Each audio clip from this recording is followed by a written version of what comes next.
আমাদের ছাত্র জনতার পক্ষ থেকে স্পষ্ট দাবি, বাংলাদেশে খুনি হাসিনা এবং তার দোসরদের রাজনীতি করার কোনো অধিকার নাই। তাদেরকে যেখানে পাওয়া যাবে তাদেরকে ধরে থানায় দিতে হবে, তাদের সবাইকে দৃষ্টান্তমূলক বিচারের আওতা নিয়ে আসতে হবে।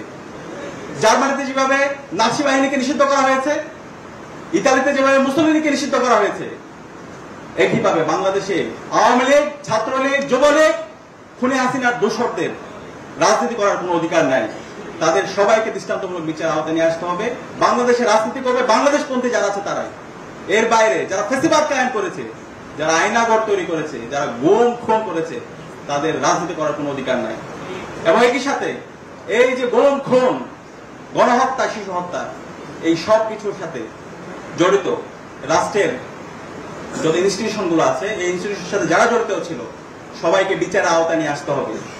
সকল কিলার জেনারেলদের বিচারের আওতায় নিয়ে আসতে হবে। এই কিলার জেনারেলরাই গত 16 বছরে ফ্যাসিবাদ কায়েমে খুনি হাসিনাকে সবচেয়ে বেশি সহযোগিতা করেছে। বাংলাদেশের সেনাবাহিনী দেশের স্বাধীনতার সার্বভৌমত্বের অখণ্ডতার জন্য আমরা সবসময় বাংলাদেশ সেনাবাহিনীর প্রতি আমাদের ভালোবাসা আছে এবং আমরা বিশ্বাস করি সেনাবাহিনী স্বাধীনতার সার্বভৌমত্ব অখণ্ডতার জন্য সবসময় তার লড়াই সংগ্রাম জারি রাখবে। কিন্তু এই সেনাবাহিনীর মধ্যে যারা কিলার জেনারেল আছে তারা এই দেশের শত্রু, তারা এই জাতীয় শত্রু, তারা জুলাইয়ের আমাদের শহীদদের যে আকাঙ্ক্ষা, সে আকাঙ্ক্ষা বাস্তবায়নের পথে তারা এই জাতীয় শত্রু। তাদেরকে বিচারের আওতায় নিয়ে আসতে হবে।